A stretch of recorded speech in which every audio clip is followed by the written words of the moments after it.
Berikutnya saya akan menjelaskan mengenai dampak individu dan kelompok terhadap pengambilan keputusan. Yang pertama ada dampak individu.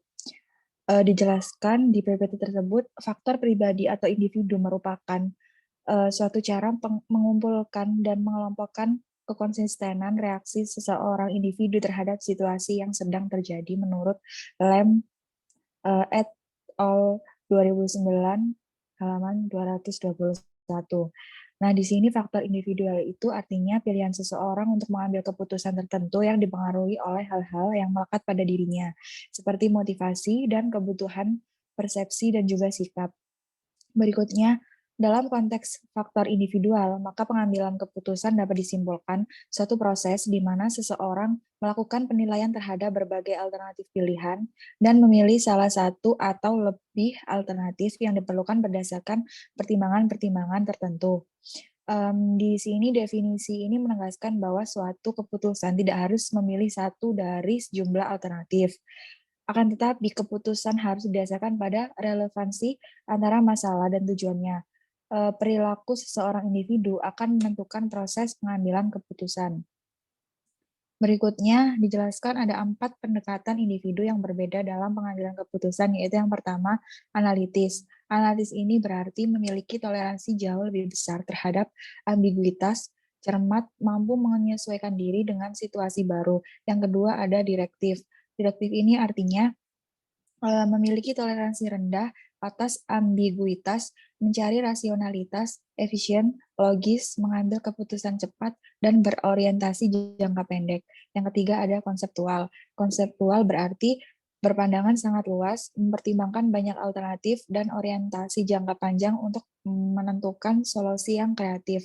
Yang keempat ada perilaku. Nah, perilaku ini berarti bisa bekerja baik dengan yang lain, memperhatikan kinerja rekan kerja dan usulan-usulan mereka, mengandalkan pertemuan untuk berkomunikasi, mencoba menghindari konflik, dan mengupayakan penerimaan.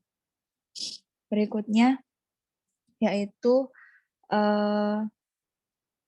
dampak individu menghadapi bencana alam seperti pandemi COVID-19 adalah ketika menghadapi situasi pandemi COVID sangat beragam, tergantung bagaimana individu mempersepsi dan mengolah informasi yang tersedia. Individu akan menerima informasi yang tersedia positif maupun negatif, akan diproses atau dikelola dalam otak sehingga menghasilkan suatu respon kognitif berupa penilaian atas informasi tersebut. Jadi informasi tersebut dapat mempengaruhi individu dalam berpikir dan berperilaku dalam kondisi pandemi COVID-19 ini. Akhirnya mempengaruhi individu tersebut dalam mengolah dan menginterpretasi informasi yang tersedia. Apalagi situasi pandemi COVID-19 ini yang penuh dengan ketidakjelasan, ambigu, serta ketidakpastian. Ancaman dan kekhawatiran akan terkena COVID-19 ini membuat kita sering berpikir cepat, yang terkadang mengarahkan kita pada kesalahan berpikir. Berikutnya akan dijelaskan oleh teman saya.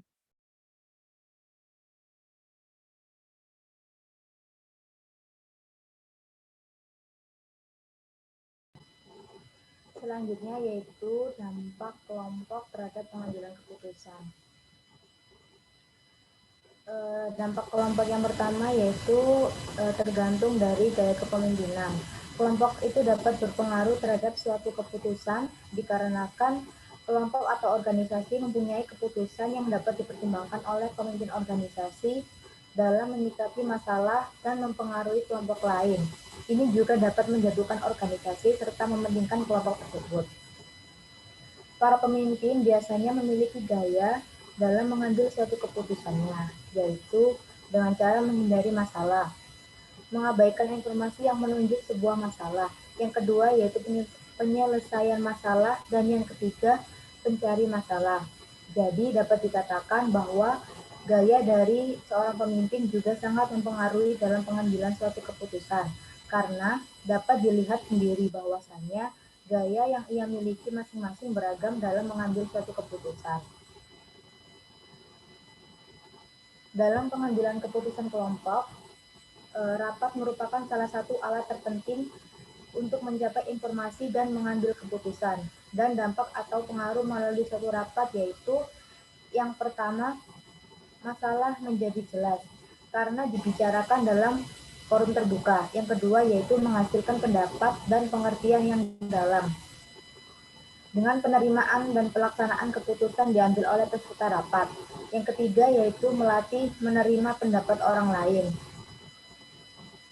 Yang keempat, melatih belajar tentang pemikiran dan menempatkan diri sebagai orang lain karena dengan banyaknya perdebatan muncul saat menentukan efektivitas pengambilan keputusan secara kelompok.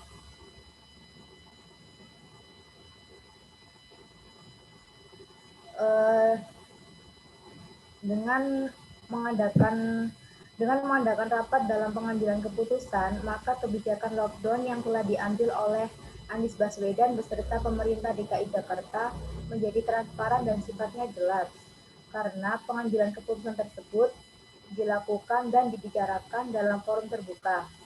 Dan dari situlah muncul beberapa pendapat atau usulan dari beberapa pihak yang mana seharusnya hal tersebut dapat melatih belajar tentang pemikiran dan menempatkan diri sebagai orang lain. Karena banyak perdebatan muncul saat menentukan efektivitas pengambilan keputusan secara kelompok. Selanjutnya akan dijelaskan oleh teman saya.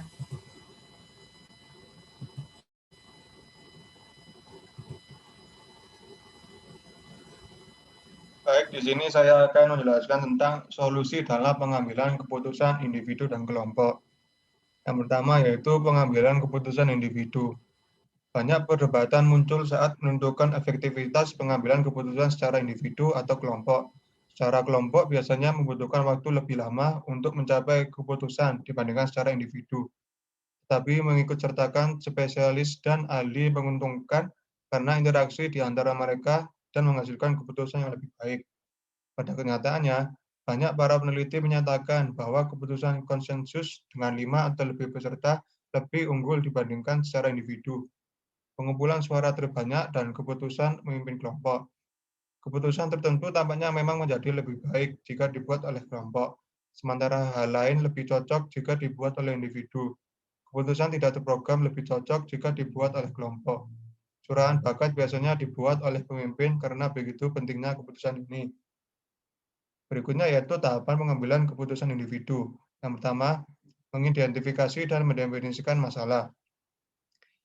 Langkah pertama yaitu membuat keputusan yang tepat adalah mengenai permasalahan serta memutuskan untuk hal itu. Dan juga memerlukan alasan tentang mengapa keputusan ini akan membuat perubahan bagi anggota. Yang kedua, mengembangkan alternatif pemecahan.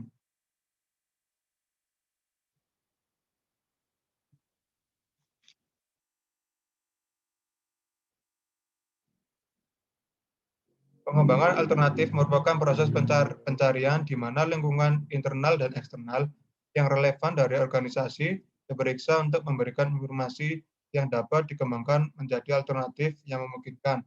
Yang ketiga yaitu evaluasi alternatif pemecahan. Pada situasi yang lain, pemimpin lebih sering menghadapi situasi dengan keputusan yang tinggi. Dalam hal ini, tidak mudah memperkirakan konsekuensi dari keputusan tersebut. Tahapan yang keempat yaitu memilih alternatif. Tahap keempat ini merupakan tindakan terpenting yaitu memilih alternatif-alternatif yang telah dinilai dan dievaluasi. Tahapan yang kelima yaitu implementasi keputusan. Implementasi keputusan mencakup pencapaian keputusan itu kepada orang-orang yang terkait dan mendapatkan komitmen mereka pada keputusan tersebut. Next. Yang kedua yaitu pengambilan keputusan kelompok. Suasana yang memungkinkan berkembangnya kreativitas mesti dibina, karena kelompok lebih cocok dibanding individu.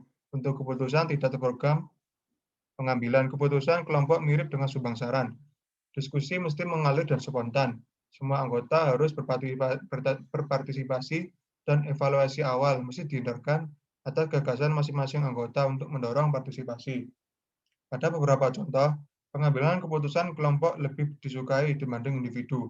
Kebutuhan dan keuntungan pengambilan keputusan kelompok telah diketahui, tetapi sejumlah masalah dapat juga muncul. Dibutuhkan teknik khusus untuk meningkatkan keuntungan pengambilan keputusan kelompok sambil mengurangi masalah yang muncul. Untuk selanjutnya yaitu solusi dalam pengambilan keputusan kelompok. Yang pertama, mengidentifikasi keputusan tersebut. Langkah pertama yaitu membuat keputusan yang tepat mengenai permasalahan serta memutuskan untuk hal itu. Dan juga memerlukan alasan tentang mengapa keputusan ini akan membuat perubahan bagi anggota. Yang kedua, mengumpulkan informasi yang konkret. Mengumpulkan informasi sehingga dapat membuat keputusan berdasarkan data dan fakta. Yang ketiga, mengidentifikasi alternatif. Dengan memahami permasalahan, mengidentifikasi kemungkinan dan mensimulasikannya akan lahir pilihan-pilihan keputusan. Yang keempat, memilih alternatif keputusan. Ketika tiba waktunya untuk membuat suatu keputusan, pastikan adanya risiko yang datang pada keputusan yang dipilih. Yang kelima, segera mengimplementasikan keputusan tersebut. Setelah mengambil alternatif keputusan, langkah yang selanjutnya yaitu membuat rencana implementasi. Hal ini akan melibatkan kegiatan mengidentifikasi sumber daya yang diperlukan, serta mendapatkan dukungan dari anggota dan pemegang kepentingan. Yang terakhir yaitu meninjau kembali keputusan tersebut. Apabila keputusan yang diambil tidak sesuai dengan apa yang telah direncanakan, segera tinjau kembali dan telusuri secara runtut apa yang menyimpang atau yang tidak sesuai. Next.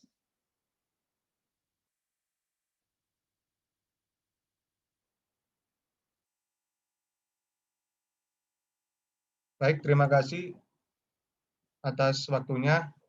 Selanjutnya akan dilanjutkan dengan membaca pertanyaan dari teman-teman kelompok yang lain.